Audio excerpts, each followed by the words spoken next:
Hello everyone, this is me, Chaff Commander Coffee, back with another episode of Dominions4, Thrones of Ascension. I want to start the episode by saying that I had a few recording issues midway through winter and also late winter, as well as early. I've had just a string of recording problems, just things like the videos getting frozen on the title screen and all sorts. But basically, you missed me preparing for the invasion. You have not missed the invasion. In fact, it has just started this turn. So, you will get to skip all of the summoning that I did and all the scripting. It took me like half an hour to script the armies before I moved them out. So you will get to see the fruits of my labour, but you will, if you like to have a look at how the armies are scripted, I will quickly show them. But we'll have a look at the battles first. We will start this turn by checking the battles. So I'll try and explain how the war is going to continue from here. We have pushed eastward into Median land, the Foulspawn nation to the east. We have declared war on them. We are preparing our defences for Lunawatia's potential invasion in the northwest. But for now, our focus lies on the east. Emilzar is doing very badly. In fact, our scout has noticed that Emilzar is losing land in the east to another nation, I believe Lycia. I'm not sure. We'll check that battle out that my scout saw though later on. Right now though, my main force went to Kunal. However, I had Oakstrong, the lumber construct equipped with his snake bladder, attempt to take the Throne of Ascension in the Ferran Mountains by himself.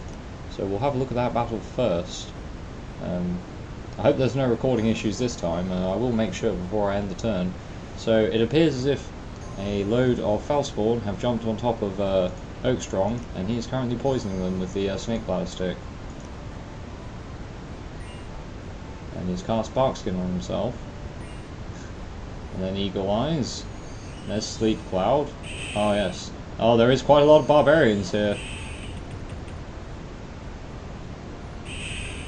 Oh dear, I think Oakstrong may die here to the barbarians. The poison cloud on the bladder stick may not know it wasn't enough. The poison was enough to do quite a lot of damage, but I wasn't expecting those many barbarians. They had a lot of province defense there. I think the province defense was barbarians. We'll take a quick look. Yes. Oh, they only had 8 actual barbarians. Most of those were province defense. I wasn't expecting quite so much province defense. If it was just this small force here, lumber construct Oakstrong would have been fine. Unfortunately, it was a bit of a larger force. So my cheesy poison bladder stick did not work. But yep, they don't always work. So there you go. He wasn't integral to the assault plans or anything, so he did his job. At least he did in the war against Syria, I guess. He searched for nature sites and made me thistle maces, so he did his job. He did his job.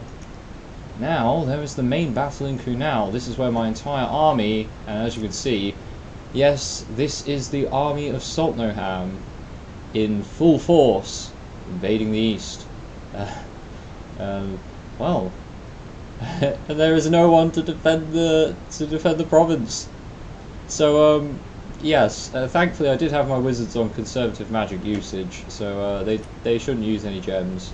I don't think they'd use any gems anyway. This is such a tiny battle. So yes, they are just yes, and I believe their army will just rout almost immediately.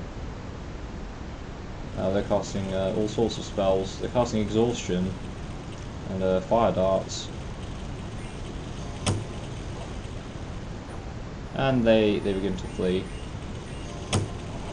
Oh, and my archers decided to fire into all my devils, and may have killed some. They killed 2 devils. Good job, archers. Good job. At least I know my archers are actually slightly more effective against my own devils than I thought. So I may actually have to swap the archers' orders around. But there you go. This is the army setup in its script. But you did get to see it in the battlefield there. Unfortunately, I will have to reset the archers to probably fire closest. Maybe fire I'll have one set to fire at large enemy monsters.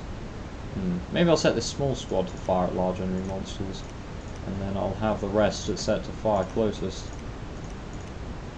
Alright.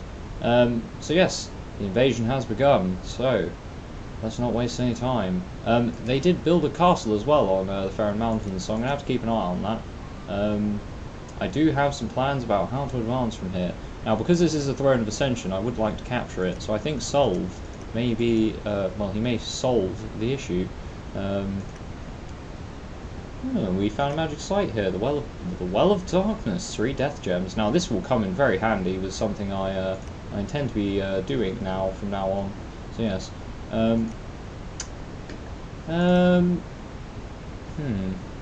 I'll go through the rest of the messages first before I go and plan the battles. And there was one final battle that my scout saw. It was, yes, it is indeed, Emulzar is attacking Lycia. They're trying to reclaim some of their land. Lycia being the Lizardman nation to the far east. I don't actually know how large their nation is, but they are at war with Emulzar, and Emulzar is down to its capital in like 3 provinces. So I can't imagine they'll be in the game for much longer. Oh no, I think Emulzar is in its death throes. I believe Emulzar will be dying soon. So let's go through the messages. I finished Conjuration Research 5, so I can cast this. The Pyroflogos Incantation. This is effectively Light of the Northern Star, but for fire mages.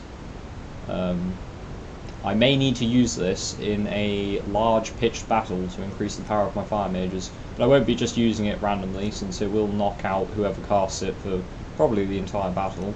But I can get Badawi to cast it, which is quite nice. So I may get Badawi to do that. Now I want to focus on blood magic research. Probably for the rest of the foreseeable game. We will be doing blood magic research. Maybe a bit of alteration splashed in there, or some more evocation. Evocation 5 might be something I go for quite soon.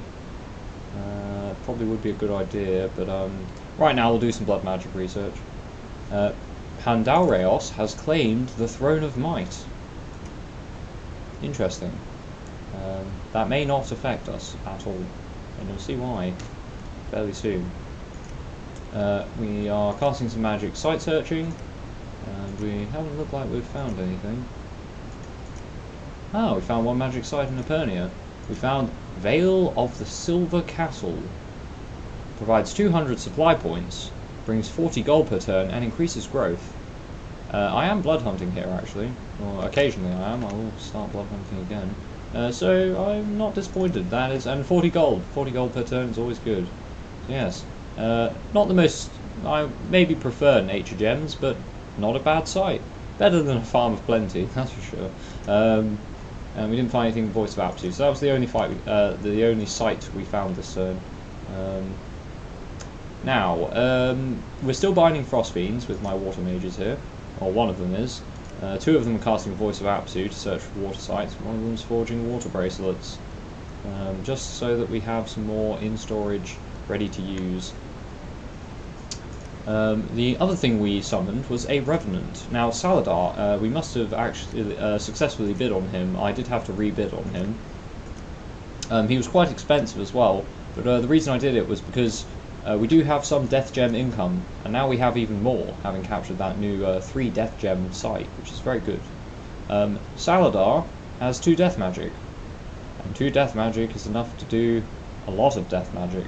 So, what I'm going to have Saladar do this turn is to create a Skull Staff, which increases Death Magic bonus by 1. So he's going to create a Skull Staff, and this Revenant I have here is going to create another Revenant once he has the Staff. Right now he is going to be casting Dark Knowledge to search for Death Sites. I want to search for Death Sites in Runia, since Runia, I have very strong growth in my Dominion. I have my Dominion here, and yet there's no growth. And earlier on in the game, this had 3 death here, and my Dominion was not here. So I believe there's a very powerful death site hiding in Runia, and that may allow us to springboard our death gem production and start getting death mages. I may use them as a defensive force for the north here, but we'll come back to that. We did some more. There's 2 proclamations from Nafskabos. Mikali, the High Priestess, shall hereby be known as the Prophet of Annabelle. It's like their 5th prophet now. They certainly go through them fast. And Emilzar, Hassis, the Novice Deacon, shall hereby be known as the Prophet of Shalim. Maybe not the best choice of a prophet, but I think that's like a level 1 priest, probably. But who knows? Emilzar has a new prophet, which is going to... It will make a difference. They are down to their last provinces, so we will likely come into contact with them. Our blood hunters found some blood slaves. Syria, perhaps a bit too much unrest. Duvan, there's no unrest, so they can go back to blood hunting. In fact, I can sort out this patrol unit there. Mexico, 24 unrest. We'll keep just researching. Brightgate, no unrest. They can blood hunt. And Sultanahab, and they can start blood hunting as well. Now, I have a new scout. Where do I want this scout? I would like to start sending more scouts. I would like to get a scout into Muspel, actually. So I'll send a scout there now. I can move to Oak Beach. Right.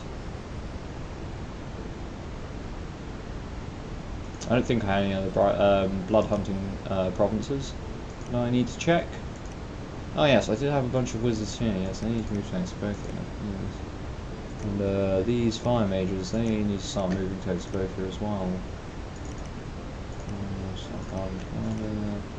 Hold an attack. Yes, just a few patrol characters, and I'm giving orders. You need to be set to patrol as well. So yes, we have a force ready to defend against Lunawatia if they want to invade. We still have War Elephant in this one as well. Still have War Elephant. We have a bunch of devils. I'll be putting them at the front to absorb enemy arrow fire probably. And have these on skirmish on one flank, and then have the cavalry hold an attack rearmost just in front of the archers to protect them. And the devils should take most of the arrow fire and then fly into the enemy's rear and attack them. And yeah, should be no problem.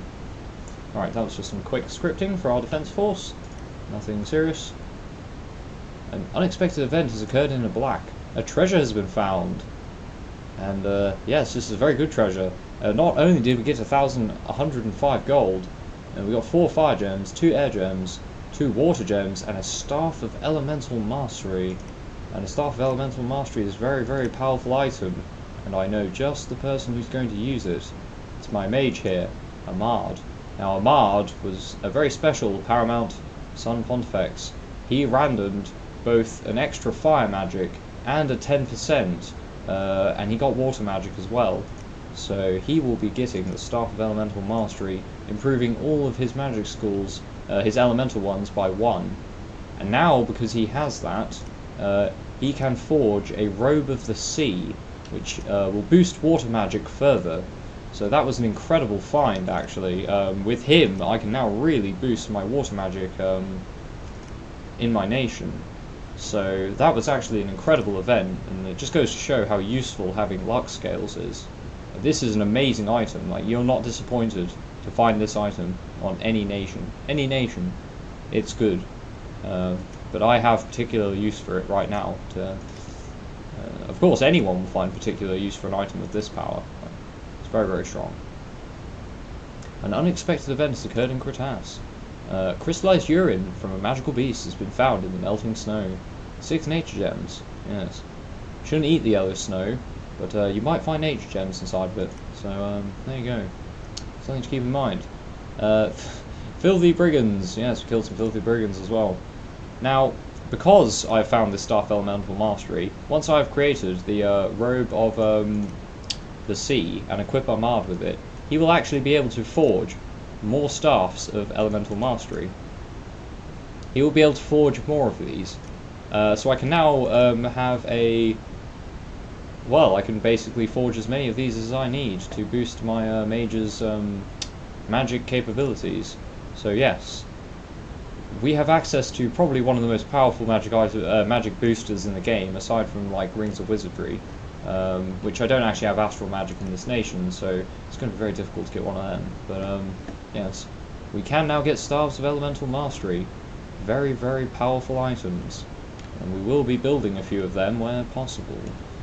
Right. You just built a temple on our western seafront. I think I want you to now move over to Brightgate. I'm going to need to build some temples along here as well, because Modi has taken the sea around here. I think I might even improve my province defense. These ones have heavy cavalry, so yes, it would be worth building the province defense up there in a black for sure. I need you to build a temple. That is for sure. We need to build more temples around here, lots more temples. You aren't doing anything. What are you building? Nothing. Oh, you were casting Bowl of Blood, that's what you were doing. Yes, well, you don't need to do that anymore. You can have the Lightless Lantern. We forged a couple of... yes, that's what my Earth Mages were doing. They forged some more Earth Boots.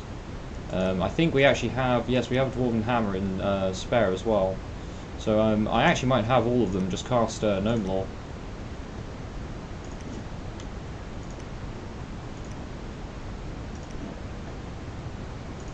Because we have the 9 Earth Gems to do it. We can no longer cast Gnome Law, so what I'm going to do is I'm going to have Augeas, I'm going to have him move to Belmar. And I think from Belmar he can site search a few more provinces. And I will have Bushiri here cast Gnome Law on Ophalef. Yes, that is a better plan. Because these mages being Earth 3, I would prefer to have them in the main crafting zone. Augeas being only Earth 2 and not being able to wear Earth Boots, I'll just have him run around casting Gnome Law. So we have a use for the empowered Earth Gnome. Yes, I did actually empower his Earth magic early on in the campaign, if you remember that. Probably not the best decision, given that he can't wear boots, but I didn't know at the time. I didn't check. Right, so this scout is going to carry on to see if they can find out some more about Lycia. And the scout I have in Batagne has noticed, yes, this is where the majority of Modi's army, they've split up. They were moving on Emazar. I don't think they were actually expecting the attack. Now, there was an army of 120 Foulspawn in Norfang's last turn, and there is a temple here, so I believe they will try and defend it. So I think I will move the majority of my army into Norfang's. But I will leave, perhaps... What is the province defense here? Just militia and archers. Not that great. I can use them as a screen though, and getting a few more goldens is never bad. I mean, the treasury, I should spend it, and it can be used to boost province defense. Use them as temporary soldiers, sort of as a frontline screen. Not the worst thing I can be using them for. Right, let us decide how we want to... If I have no other commanders that need commands, let's see. No, I don't need you to do anything. Don't need any of you to do anything. These... yes, I had 2 extra blood hunters in Ophalef, since the population is actually quite good. And we do have our blood site here. So they were just blood hunting in the meantime. But I think now what I want them to do is... so we have... Alright. They can now cast some ritual spells, I think.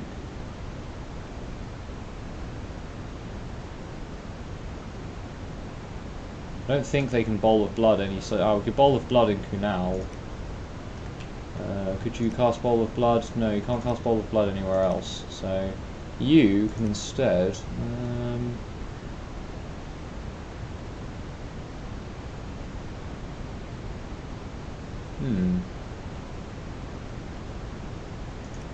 Could you forge a magic item that I'm going to need?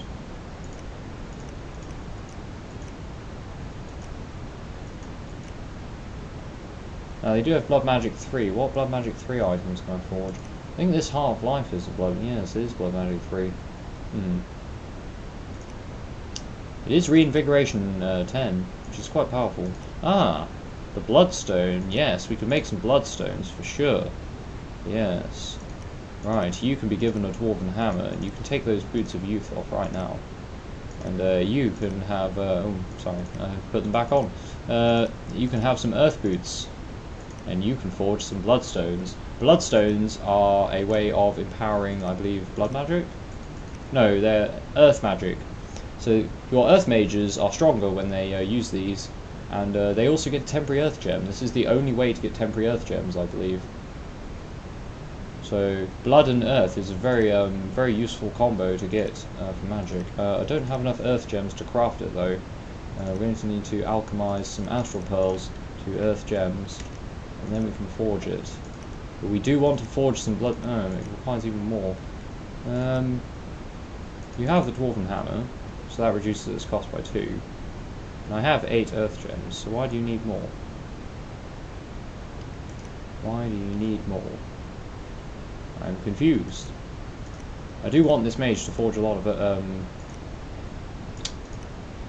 these bloodstones. That's very strange. Okay, well, do a bit more earth gem alchemy on this then. Forge item bloodstone. Oh, why am I only getting 1 cost reduction? You do have a forge bonus of 2. That's strange. Maybe that's a small bug.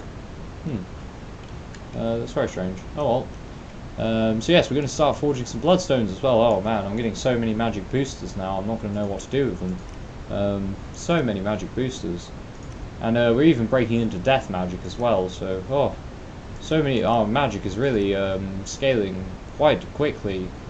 I don't know if my gems are going to keep up with it. I don't think they can.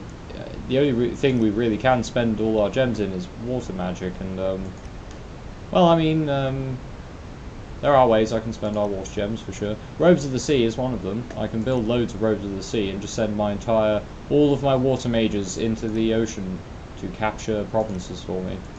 In fact, what I am going to do as well is, rather than forging more water bracelets, I'm going to have this person forge one of these nifty Amulet of Ruby and Sapphire. They're basically rings of water breathing, but they also give fire and cold resistance. So, yes, I will be giving one of these to Solve, and the reason for that is he doesn't really need the fire resistance, but the cold resistance is nice, and he will be able to make use of the water breathing if we decide to capture this Throne of Ascension. I may also give it to my prophet, so I might forge a few of them, but I will definitely forge one for now.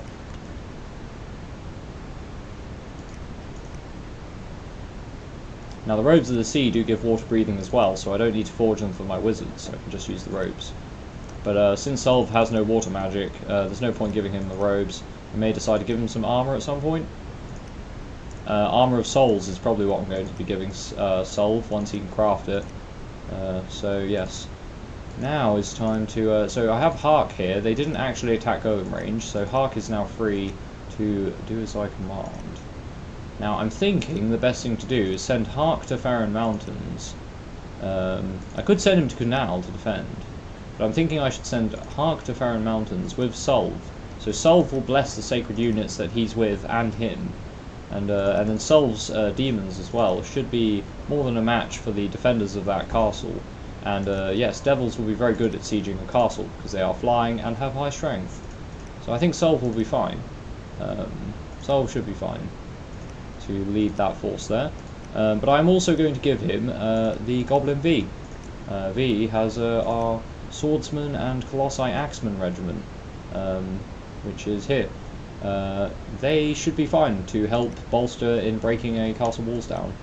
It is a Throne of Ascension here with a temple, so I'd like to get rid of that temple and capture that throne. We can then use the fort as another way of staging attacks into the east.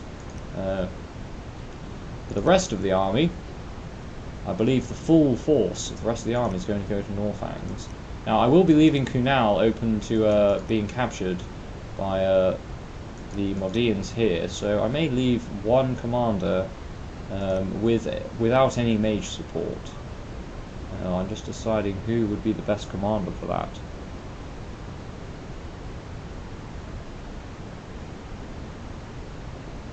Now Eramas might not be a bad option. He has all of my cavalry. And he's not a bad fighter on his own, like he's actually got some magic gear, so he might actually be able to fight as well. So I may leave Eramas here to patrol. The rest of the army is now going to move to Northang's. And we still have 22 heavy cavalry, but we're using them to guard the commanders. Whereas the heavy cavalry here were going to be my flanking forces. But I don't think we're going to need flanking forces, since Badawi is going to make all of my archers have flaming arrows. and then the archers should just be absolutely fine for smashing the enemy's ranks. I'm going to turn Badawi off conservative magic gem usage. I want him to use his gems, cast flaming arrows, and then to just stand there and do nothing. Excellent. I may... Now, unfortunately, I don't have scouts here, which is very annoying. But I do have Dominion, so I should be able to see if they have any enemy units. So I'm going to assume they could move men into Northangs. I will assume that they can do that. So, in wanting to try out one of my new spells, what we're going to do is Badawi, who is carrying a bunch of fire gems. I am also going to script him after casting flaming arrows. He is going to try and cast. He will be casting the spell Pyroflogos Incantation, which will boost the fire magic of all mages on the battlefield. So hopefully he can cast flaming arrows, which will knock into 100 fatigue. That fatigue will be reduced by the next turn, so much so that he can cast Pyroflogos Incantation. But he will be knocked out at that point, so he will just have to stand there and do nothing for the rest of the battle. So Badawi will not be able to participate. However, the rest of my army, oh yes, the rest of my army will get increased fire magic skills. So hopefully they can blast the Mordean Foulspawn into cinders. Shouldn't be any problem at all. Now, if they were to combine these two forces to attack Kunal, we may have an issue. However, I believe with my commander here, Eremas, who is not carrying any gems, he will be sitting, I'm going to have him sit directly in the centre, I think, yes,